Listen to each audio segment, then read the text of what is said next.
Welcome to Shadow the Stereotypes podcast, where our intention is to empower Black men to live extraordinary lives. You see, there's never been a shortage of Black male role models. There's only been a lack of exposure of those role models. So the intention of this program is to showcase and highlight the brothers who are doing amazing things in the world. And so joining me today is Mr. Michael Brown, and we're going to have a conversation about financial literacy. And obviously, we all should know how important it is to be financially literate. So he's going to be sharing some tips and some insights on how to secure your financial future. So hello, Mike. How you doing today? I'm doing great. How are you? All right. Well, good to have you on the show. And so before we start talking about financial literacy, we just want to give you an opportunity to kind of connect with the audience. So first of all, tell us where you're from. I'm actually originally from New Orleans, Louisiana. Okay. And currently living in Houston, Texas? Yes. All right.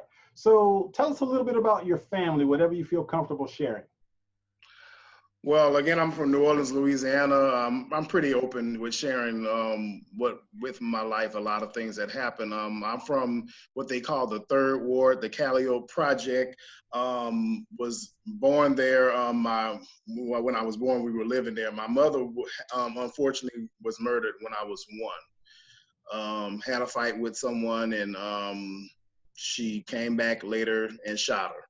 And so from there, I lived with my grandmother at the time, her mother, and she was 60 years old. So she raised me. Luckily, she lived to be 91. So she passed away about 9 years ago. But it was difficult because we were, of course, lived in poverty. And then my grandmother was deaf as well. So she didn't sign. She read my lips most of the time. And so my dad, in and out of jail, he's a product of the environment as well. So I didn't have either parent growing up other than my grandmother. And I had a couple of uncles that lived nearby, but that weren't that involved. But that was about it. And I had another uncle. My mom had 7 siblings. Another uncle that kept a watchful eye on me, but he lived about 1,000 miles away in Omaha, Nebraska. So it pretty much was me and her most of the time. Okay. Now, what about brothers and sisters? You got brothers and sisters, or? I was my mom's only child. I have a half brother and a half sister by my dad, but we were not raised. As a matter of fact, I didn't know either of them until I was about 15 years old. Okay. And currently you married, you got kids yourself? Yes, I'm married. Been married actually as of yesterday, 6 years, and I have 2 children, a 5-year-old son and a 1-year-old daughter. Okay, great. So I want you to take a moment and name a woman who's actually inspired you to become the man that you are today. If I was to say, by default, it would have to be my grandmother. I mean, I saw her struggle through some things. She was a strong woman, not always politically correct, not always correct in the way she did things toward me. But at the same time, I never had to worry about food to eat. I never had to worry about the lights being cut off. I always wondered how, when I went to other people's houses, some people that I would be considered more fortunate than I, and their lights and stuff were cut off, phone cut off. And so that was my inspiration. So because of that, I've been pretty much responsible when it comes to keeping the roof over my head as an adult. Yeah. Now, name a male role model that you look up to. And that will go back to my uncle that lives in Omaha, Nebraska. He was the one of few uncles that was a college graduate. He has the family dynamic. He's been married about, my cousin has to be about 47, 48. He was married a year before she was born, so he's been married almost 50 years. Was a principal he retired being a high school principal, so always involved in his children's lives, whether it was sports. He was just always there. So he was just the perfect person to emulate when it comes to family.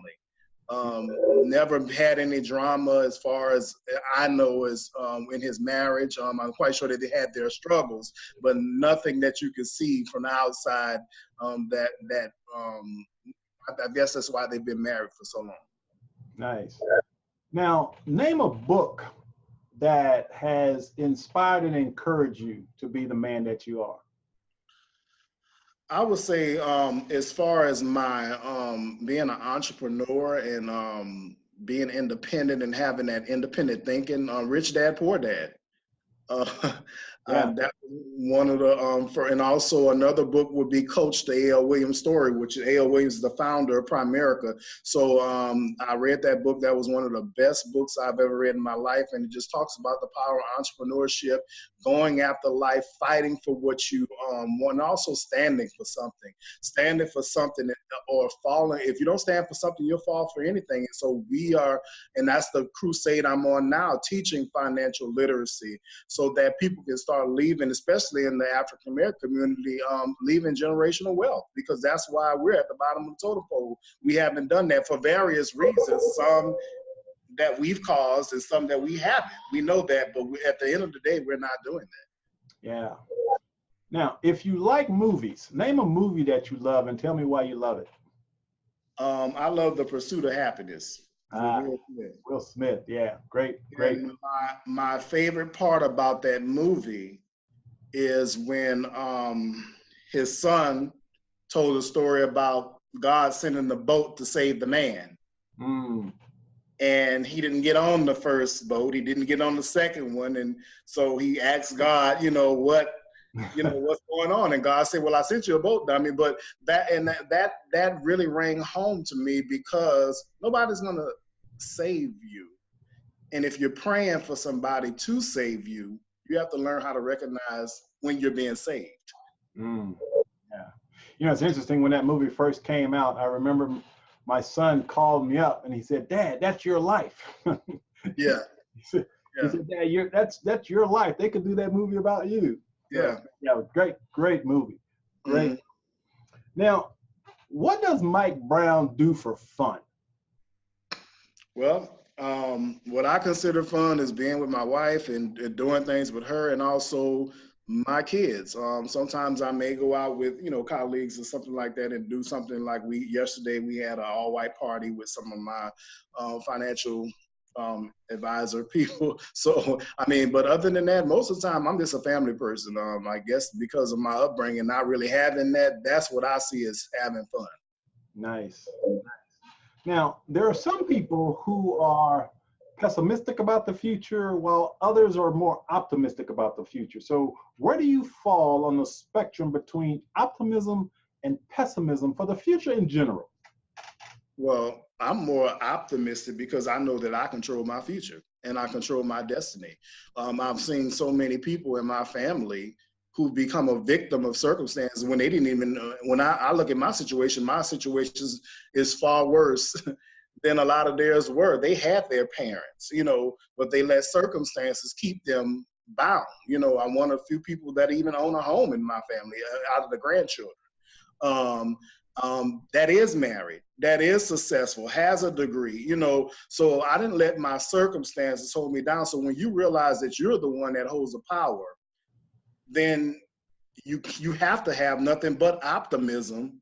You can't be pessimistic and successful at the same time. They just don't go together. Right. Absolutely. I wholeheartedly agree. Now, I want you to imagine that I had this magic wand, and I'm going to give you this magic wand. And with this magic wand, you can create anything your heart desires. What would Michael Brown's life look like 20 years from now if I gave you this magic wand? Well, 20 years from now, of course, my kids will be grown, but I don't wish that my kids have to work for someone. I want them to have businesses. I want them to have the wherewithal to make the dollar for themselves. And the only way you can do that is that really to own what you do. So I want them to find us. So I want to be in a position where I'm wealthy enough to support whatever they want to do outside of working for someone else. That's my, if I could fulfill that. And also spilling that over into our community, being able to help others to do the same thing, because that's what we are going to have to do in order to become autonomous, to not be treated the way that we're being treated right now, especially when you're looking at the killing of our Black men and some of our Black women. Economically, that's the reason why we're there, because we're weak economically. We don't have everything that we need to fight back economically. So we're the ones that's being picked on at the moment. Okay. So let's talk a little bit about your educational background. Where'd you go to school? I actually went to Dillard University and the University of New Orleans. And what did you study there? I ended up studying when I transferred to University of New Orleans. From Dillard, I was doing constitutional history because I was going to go to law school. That wasn't my plan, but God said otherwise, you know. So, so pretty much I studied everything that pulled out. Constitutional history, a very integral part of it is the civil rights movement here in the United States, because a lot of constitutional laws came out of that. You know, so I got to study the wide spectrum of basically constitutional law. Okay. So you mentioned Rich Dad, Poor Dad, and you've talked a lot about entrepreneurship. So when did you get bitten by the entrepreneurial bug? I think I was always bitten by it. I just didn't know that I was bitten by it. I never was happy working for someone else. I never was happy with being mistreated. I didn't make excuses or this is the way it was. I just wasn't happy.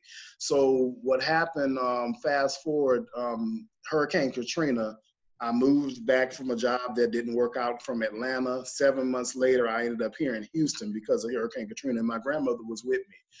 And I was working a job here. I was a investigator for CPS, and then I also became a teacher. I quit that and became a teacher. Well, in the midst of that, someone gave my number to someone that works with Primerica, the company that I'm with, and they said that this young man may be interested in starting his own business. And boy, was she correct. I just started teaching, but I still knew that I needed more than just a job. And so when this guy sat down with me, he showed me the rule of 72 and how to get out of debt. And my grandmother was in the room in my apartment. And I was like blown away that they don't teach this in school. So I was what caught my attention, he said I can have my own business. So this was the first business that I started for myself, and that was 11 years ago. You know, and through that, I also have a nonprofit organization that I teach kids financial literacy. I use Primerica to teach adults, but I'm trying to bridge that gap with the two of them. Okay. So with that being said, we're going to talk about financial literacy because I know there's a lot of misconceptions. First of all, there's this media-generated perception that as people of color, you know, we aren't financially literate. And, you know, we started from, shall I say, a negative position, and we're slowly, I think, moving forward. But I am an optimist. And like you said earlier, we have to be in control of our own destinies. Mm-hmm. And so you have made it your life's work to teach people about financial literacy and building wealth. So I guess the first question I want to ask is, when you think about wealth, there's obviously a lot of components to wealth. You know, from your perspective, what would be the most important thing a person needs to think about when generating wealth? Not saving, but just generating wealth. Well, I always tell people there's a lot to be learned from your oppressor. Some people don't want to learn from the oppressor because the oppressor is a negative, but what are they doing to generate wealth? So I've learned through this journey that there's really only 4 true ways to generate wealth in this country. And number one, we talked about that earlier, is making sure if you die too soon, you leave out of here earlier than expected, that you have enough life insurance to take care of your responsibilities, which is the real purpose of life insurance, income protection. So most wealthy people know that up front. So they laid their foundation, their financial house, the foundation is that. So they're protected, their income is protected. The second thing what they're doing is investing at the same time. So I meet so many people that are afraid of the stock market, but you will never grow your money in a bank fast enough to accumulate enough money to last a lifetime, especially if you have longevity in your life. And so what the bank does, they take your money where you should have put it and invested, we say in a global economy, by way of mutual funds. And so they make money three ways: income, dividend reinvestments. Also, they make it short-term and long-term capital gains. They pay you interest, which you're going to be taxed on that at whatever tax level that you're at. And then inflation eats up the rest. So you don't have enough money over time. You're back where you started from when you're talking about a long period of time. Also, owning property, and not just a house. I think a lot of people in our community, just to own a home is a great feat. They never think about owning apartment complexes, commercial property. I live right near Wallaceville on the Beltway here in Houston, and they have Best Buy and the whole strip, Staples. We never think about owning that. What about the stadiums and the things that the businesses like sports that we patronize? We don't. So owning more, a house is fine, but owning more of the economy that's out there. And also the fourth pillar of that is also entrepreneurship. We have to get to the point where we equip our kids. Now, is everybody going to be an entrepreneur? No, but we need to talk to our kids about it, because we would have more entrepreneurs if we were. And if those that don't want to be entrepreneurs, we can hire those people that look like us. But if we never have the conversation, there's not enough to go around. And then we get upset when these corporations don't want to hire us. I was listening to something on the radio today, and it was saying about Trump is trying to get rid of affirmative action. So how's that going to play out, if we don't get on the bandwagon of owning our own businesses? Now, what I hear you saying is what I think really needs to be preached in our community, which is we have to learn to dream bigger. Mm-hmm. Yes. And so, as you mentioned, it's easy to say, well, I just want to own a home, which obviously a home in most cases for most people is going to be their largest investment. But if we're only thinking about a house, like you said, we're limiting ourselves, we're limiting our potential. Yes. And so one of the things that I preach as a motivational speaker and as an author is the willingness to dream bigger. Mm-hmm. And again, I think that's a real challenge for a lot of us, because we are so conditioned by the negative media that it keeps us from being able to take those blinders off to see larger. For example, one of my goals, one of my dreams, one of the things I'm working towards is becoming a billionaire. Yes. So I have the foundation for that to occur. Now, yes. Who am I as a young Black guy to have that kind of vision, to say that I can become a billionaire? Well, guess what? Every billionaire starts off with a simple idea and the belief in himself that he can make that happen. And so I think what we need to do is have that belief in ourselves. And obviously we got to have the knowledge, because it's not just going to happen. You got to have the knowledge, but it begins with the belief that we can pull that off. So from your perspective, when you're speaking to people, do you instill in them this idea of thinking bigger? Yes, I always do, because what we do is a financial needs analysis complementary to those who are serious about getting that. So one of the things we ask them about is their goals and dreams. It amazes me that we have people that have stopped dreaming. So that's the part of my presentation before I even get to the actual company or the concepts that we do. So I ask people, what do they do for a living? How do they like what they do? Are they making all the money that they want to make? And if you are making all the money that you want to make, what would you do with that money? What are some of your goals and dreams that you cannot accomplish based on your current income? And some people have stopped dreaming because they don't think it's happening. So I have to pause there a lot of time to find out to dig out those old dreams and dust the cobwebs off of them, because they can come into fruition if you just only believe, and you just have the wrong vehicle right now that's not allowing you to get to that destination. And if I can provide that vehicle for you, whether it be you join me in business or we find money that you're already spending anyway and put it toward those goals and dreams, either way it goes, you're going to win, but you have to believe that it can happen. If you don't believe, you're going to sabotage your own success. Yeah, absolutely. Now, one of the things I noticed that I think a lot of people struggle with, and again, as a life coach, one of the things that I always do is I challenge people to do a budget. Yes. A lot of people don't realize where their money is going. They Yeah. have no clue what to do, where their money is going. And so if you don't know where it's going, you can't control it. So from your perspective, how important is it to not only just have a budget, but to just know where your money's going?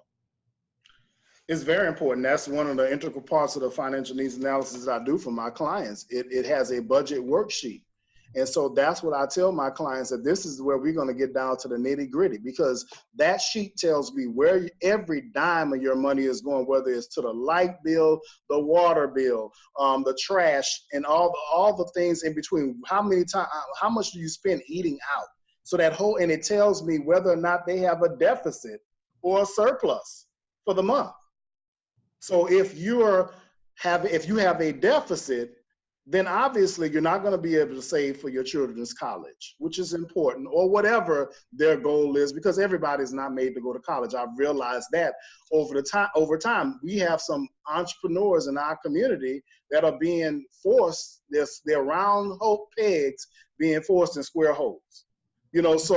But whatever the goal you have or your child has, it takes money to do it. Whether they go to college or they're going to start a business, or it's whatever they're going to do, is going to take some money. So you're not going to be able to reach those goals. You're not going to be able to, you're going to always be in a position where you tell your children no, if you don't have that extra money coming in. And so a lot of time when I look at that budget, people want a magic solution. They want a microwave solution for a long-term issue. And so they don't want to go through the steps of fixing what is going on. So we have to address that, looking at the budget. A lot of time we're doing what mama used to do, or we having the same insurance company with that mom had. But mom hasn't had an accident since 1970. Her credit is 700. So that may not be the company for you. You may save $100 a month by going to this company, and we could take that money and put it into investments for you or pay off debt. So just looking at that total picture of their budget, what is coming in, what's going on. Then another solution is that you need to earn some extra money. There's nothing magical. There's nothing that I can do. Sometimes people, they get their taxes done. They're going over here because somebody said they can give them $1,200 more. But then they find out I have a client right now, she found out the lady that does her taxes put a daycare on there. She doesn't own a daycare. But guess what? She got audited. So we're always looking for these magic solutions. And the solution is right there. You need to make more money. You need to have different streams of income, but also at the same time, you need to be responsible with the income that's coming in. Because if you get another stream of income and you're not responsible, you're back where you started from. Now you have more money and more problems. That's where that comes from, because you're irresponsible. It has nothing to do with the money. It's just you're being irresponsible with it. Now, how much, because I think one of the problems is too many people have a consumer mindset. Yes. All they're thinking about is consuming. They just want to buy. Now, what I'm hearing you say is that through your process, you bring awareness to all aspects of their finances. Yes. Setting a budget, recognizing what can be changed to enhance what's coming in, and recognizing what's going out. See, that's the big thing that a lot of people don't catch. What's going out. Also, if I could add, recognizing what you don't need. So I have people that say, well, I can't afford to get another life insurance policy because that's a bill. I can't afford to put an extra $100 a month on the side for my retirement. But when a lot of time I look at their TV, when I come in the house, I enter their home, the TV is on, and it's usually on a channel that's not on regular TV. So my first question is going to be, how much do you pay for cable? The average that I hear is $250. Wow. A month. That's the average, because they need all the sports channels, because the husband or he wants to watch he needs a premium sports package. Then you got all the movie channels and all that stuff. That is your children's education, retirement. That's your retirement, and that's your life insurance that you're just throwing down the toilet. So what I do is I take those numbers. Recently, I did the numbers for someone and I put 8% interest on there. And I said, this is $87,000 in the next 20 years you have at 8% interest based on what you're paying for cable. That's your, and her little baby's crawling under the table by my leg. And I looked at her baby and I said, that's her education. Mm. Wow. So the key, I think, first and foremost, is for a person to be courageous enough to come to someone like you and Yes. simply begin learning about financial literacy. Yes. So how can people contact you if they're ready to start taking control of their finances? How would they contact you to have a conversation about the services you offer? The best way to contact me is my cell phone, which is 832-353-9083. Also, I have an email address, is michael.brown@finance-education.org. That's FINANCE-education.org. And so again, that's michael.brown, at finance-education.org. And we're going to put a link below this video. So as you're watching this, the link will be below the video. So you can click on this email and contact him if you want to take control of your financial destiny. So Michael, a couple other questions I want to ask you. For that person out there who has, as you mentioned, simply given up on their dreams. They just don't think it is possible for them. So they're stuck in this rut and they don't believe that they can get out of their financial situation. What advice would you give to them? I would say, as long as you have breath in your body and God has allowed you to get up, you have another fighting chance. It's been many times that based on, it's a lot of things that's happened in my life that I don't have time to get in on this interview, but it's been many times I've wanted to give up. But what's the alternative? You know, and if you have something that's nagging at you and you just can't stop thinking about it, maybe your life is bigger than just you. And if you embrace that and you help enough people get what they want, eventually you'll get what you want. And so you just have to be encouraged and know that every day that you wake up, it's not the end. The graveyard is the richest place on earth because people take all of their dreams and goals with them. And remember, if you went to the graveyard today, somebody would want to take your place. Somebody would want to take your place, but they can't because their time is ended. Your time is still here. God has a purpose for you. And if you don't realize that, then you just have wasted that purpose and whatever opportunities that are out here for you. And the last thing I would say about the opportunities will come to you slow like a turtle, but they'll hop away from you like a rabbit to someone who wants it.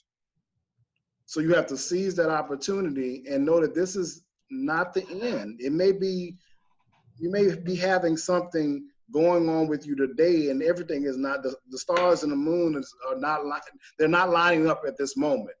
But that doesn't mean that you cannot be victorious in this life. Yeah. A lot of people give up right before they win the Victor's Cup. If they had only stayed in a few minutes longer. Yeah. I'm reminded what the great motivational speaker Les Brown once said. He said, you got to be hungry. He said, you can't be just hungry. You got to be hungry, which means we got to have that deep passion in ourselves that I believe comes from God, however you choose to define God. But when we connect to that hunger in ourselves, that dream, and we allow that to take over and we follow and pursue those passions, I believe we'll be guided to do what we were ultimately put here to do. So Michael, I just want to say thanks, man, for sharing your words of wisdom. And I can't stress enough how important financial literacy is. Mm-hmm. And so as you're watching this, and if you're watching this, I know that you've had these ideas running through your head and you know that there's something you need to do differently with your life. Well, you know, it's been said that if you keep doing what you've been doing, you'll keep getting what you've always got. Exactly. I'm gonna do something different. If you're struggling financially, be sure to reach out, contact Mike, and just have a conversation with him.